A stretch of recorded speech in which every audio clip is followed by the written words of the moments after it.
Stand in the storm long enough, and the storm forgets how to move you. It runs out of thunder. It runs out of wind. It looks at the thing that refuses to break, that refuses to bend, that refuses to even bow its head, and the storm itself gets tired. The chaos outside of you learns to respect the iron inside of you. You think the storm is your enemy? The storm is your training partner. The wind is there to test your roots. The rain is there to wash away the weakness. The lightning is there to show you in a flash exactly who and where you are. And most people, they run from it. They scramble for shelter. They beg for the noise to stop. They have forgotten that the most powerful thing in the universe is not the storm, but the eye of the storm, the dead calm center. And that center, that eye, is you. It has to be you. But you can't find it. Why? Because you're an addict. You are hooked on a drug more powerful than any substance ever cooked in a lab. You're addicted to noise, the cheap, digital validation, the constant hum of opinions from people whose own lives are crumbling, the hollow echo of the crowd. You worship noise. You swim in it, you breathe it, you coat yourself in it so you never have to spend one single second alone with the person in the mirror. You think that scrolling is connecting? That's not connection. That's an anesthetic. You're numbing yourself against the deafening silence of your own unfulfilled potential. The world worships noise, but wisdom? Wisdom walks in silence, and silence is dangerous when it's mastered. In silence, there are no filters. In silence, there are no excuses. In silence, it is just you and the truth. You and every promise you ever broke to yourself. You and every shortcut you ever took. You and the gnawing, raw, undeniable reality of what you have and have not done. That silence is a furnace, and most people can't take the heat. They flee back to the chatter, back to the drama, back to the comforting lie that being busy is the same as being productive. Let them drown in their own noise. Your path is different. Your path leads into the quiet places, into the solitary dark where character is forged. You must understand this now. Comfort is a poison. It's a slow-acting neurotoxin that dissolves ambition and turns lions into house pets. Comfort whispers sweet lies. You deserve a break. It's okay. You've done enough. Tomorrow. Comfort breeds weakness. It softens the hands, dulls the mind, and fattens the soul for slaughter. Solitude, on the other hand, solitude is the whetstone. It's where you go to sharpen yourself against the harsh reality of who you are. It's not a punishment, it is a promotion. It is a strategic withdrawal from the battlefield of mediocrity to rearm, to recalibrate, to become something the world has no answer for. People fear being alone because when they are alone, they are with the one person they have neglected, lied to, and disappointed the most, themselves. But you will run toward it. You will embrace that isolation until it feels like home. You will sit in that fire until the flames no longer burn, but merely illuminate the steel you've become. And that steel will have scars. Don't you dare hide them. Don't you dare cover them up. Those scars are your resume. They are the ink of a story written in pain and perseverance. Scars speak a language the crowd will never understand. While they are busy showing off trophies they didn't earn, your scars will scream of battles you survived, of wars you won inside your own mind when no one was watching. Let them stare. A scar on a warrior is a thing of beauty. It's a landmark. It proves you were there. It proves you took the hit. And it proves you are still standing. They will hit you. Oh yes, they will. With betrayal. It's coming. Maybe it's already here. The knife in the back from the hand you used to feed. The whisper of treason from the lips you used to trust. and you will feel that cold, sickening drop in the pit of your stomach. Good. Feel it. Let it burn. But do not let it poison you with bitterness. Every betrayal, another layer of armor. That wasn't a loss. It was an education. The tuition was pain, but the degree is in discernment. You didn't lose loyalty. You shed the illusion of it. They didn't take anything from you. They revealed something to you. They showed you the crack in your own defenses. They showed you that you were outsourcing your trust, that you were placing your security in the rickety hands of another flawed human being. Thank them for the lesson. They just taught you to stop building your house on someone else's land. They forced you to become self-reliant. They thought they were burying you, but they had no idea they were planting a seed. And from that toxic soil, you will grow a backbone of tempered steel. The wound will heal, but the armor it leaves behind is permanent. So you pull back. You trust your own counsel. You stop asking for permission, for validation, for a goddamn round of applause from a world that doesn't care if you live or die. 1,000 likes can't fix a soul that doesn't like itself. 1,000,000 followers can't fill the void inside a heart that feels empty when the screen goes dark. Stop chasing their approval like a dog chasing cars. You're begging for scraps from a table you should own. You want power? Real power? It's not in the title. It's not in the bank account. It's not in the roar of the crowd. Real power is looking your own reflection square in the eye without flinching and knowing, not hoping, not thinking, but knowing that the person looking back at you is someone you respect. Start by earning your own reflection. Every single day, in the dark, in the cold, when you're tired, when you're bleeding, when you're emotionally shattered, ask yourself, did the person in the mirror earn my respect today? If the answer is no, your day is not done. Go back to work. And that work is called discipline. Discipline is the new rebellion. In a world built on dopamine and distraction, in a culture of shortcuts and life hacks, the one who controls their impulses rules the war.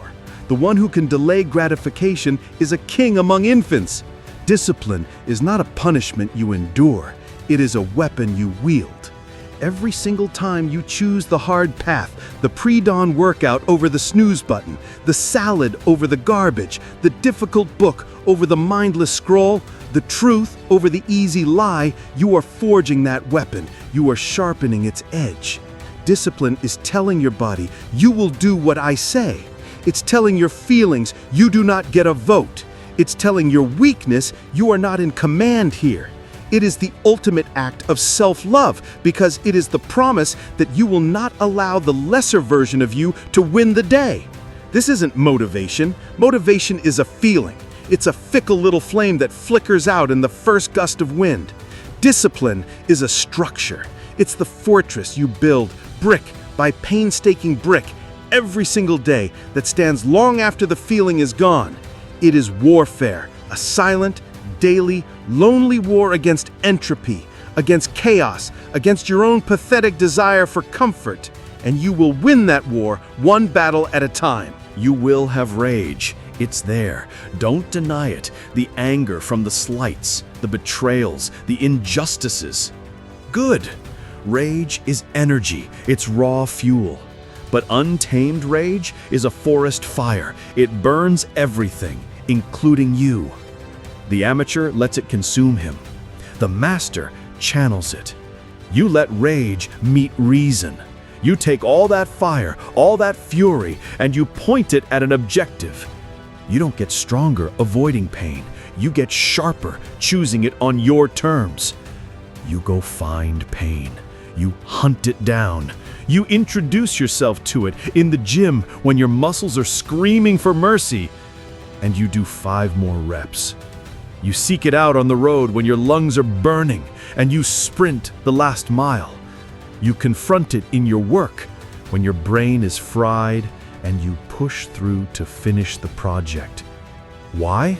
Because you are inoculating yourself. You are callousing your mind. You are teaching your soul that pain is not a stop sign. It is a signal that growth is happening. Weakness is comfort's child. It is born in the warm, soft bed of ease. Strength is pain's apprentice. It learns its trade in the crucible of hardship. You choose your pain today so that the world cannot force its pain on you tomorrow. So let's redefine strength. You think strength is the size of your biceps or the weight on the bar? That's amateur hour.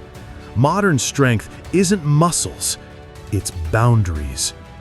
Strength is the word no, a complete sentence said calmly, without justification, without apology. No. Strength is silence when they are baiting you into an argument. It's refusing to wrestle with a pig, knowing you'll both get dirty, and the pig will like it. Strength is saying yes without fear, yes to the challenge, yes to the risk, yes to the path that terrifies you. Strength is silence that terrifies the fake. Your calm in their storm, your peace in their chaos. When you are so solid in your own frame that their frantic energy shatters against you like glass. That is power. The ability to hold your own space, to not be moved, to be the rock that the waves of other people's drama breaks against over and over until they retreat, exhausted. That is the strength you will build in the silence, in the solitude. And now you're ready. Now you understand. The storm outside was just practice. The real storm, the one that matters, is inside you. All the fear, all the doubt, all the trauma, all the programming from a world that tried to make you small, compliant, and average. And you want peace? You want that dead calm center, that unbreakable inner core? Then walk through the war first. Peace is not a gift you are given in a quiet meadow. Peace is a fortress you seize after a bloody conquest. Peace is earned. Pain is payment. No discount, no exceptions. You must march into the heart of your own darkness. You must face every demon you've been running from. Confront the lazy you, the scared you, the undisciplined you. And you must kill them every day. It's a violent, internal, necessary process. You murder your old self so a new self can be born from the ashes.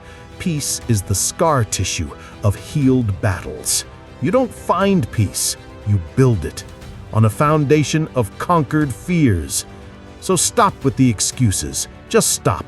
They are a monument to your own weakness, and you keep adding to it every day. You think you're tired? Good. That means you've started. Fatigue is the price of admission to the next level. Embrace it. You think you're broken? No. You're just cracking the shell of who you used to be. That breaking is called growth. The old you has to shatter for the new you to emerge. Don't fear the cracks. They're how the light gets in. You think you're in pain? Fantastic. Pain is the feeling of weakness leaving the body and the mind. It's the echo of the person you are no longer willing to be. Lean into it. Let it carve you into something indestructible. This path is lonely. It has to be. You will look around and see no one. The path to the top of the mountain is a single file line. You will walk it alone. And that loneliness, listen to me, loneliness isn't a curse. It's a crucible. It is the proving ground of the gods. Stay in it long enough, stay in that fire, and you become untouchable. It burns away your need for approval. It melts off your dependence on others. It purifies you down to your absolute undeniable core. And what emerges from that crucible is not just a person, but a presence, a force, something that doesn't need a crowd because it is its own legion. So from this day forward, you shift your focus inward, radically inward. You will practice the sacred art of conservation of energy.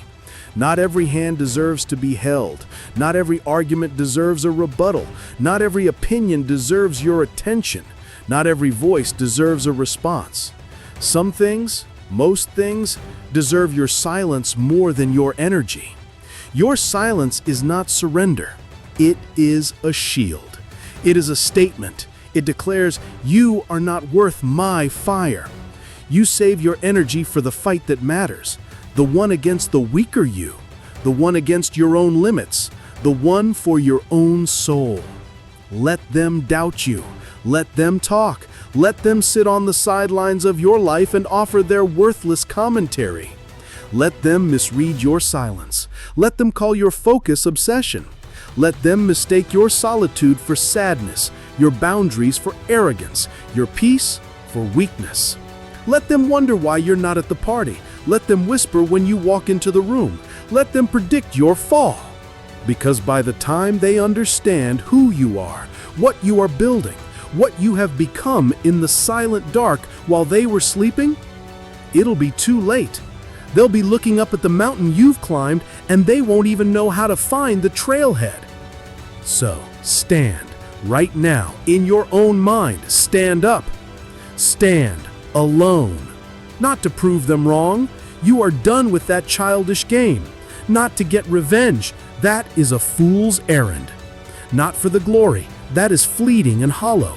You stand alone because right doesn't need a crowd, because truth doesn't need a committee, because your purpose, your mission, the very reason for the fire in your soul was never a team sport.